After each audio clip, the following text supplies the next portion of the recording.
How to adjust brightness and contrast in Photoleap. First of all, open the Photoleap app on your device and wait until it fully loads. Now, tap on Edit Photo from the top toolbar and select an image from your gallery or use the camera icon at the top right to capture a new one.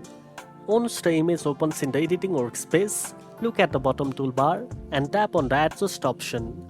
Inside the Adjust menu, you will find several sliders including brightness and contrast. To adjust the brightness, move the brightness slider left to make the image darker or right to make it brighter. Next, move to the contrast slider. Dragging it to the right will increase the contrast, making shadows darker and highlights brighter. Moving it to the left will reduce contrast for a softer look. Take your time to fine-tune the levels based on the mood or style you want for your photo. Once you are satisfied with the adjustments, tap the check mark to apply the changes. Finally, tap the save icon at the top right corner to download your edited image or share it directly.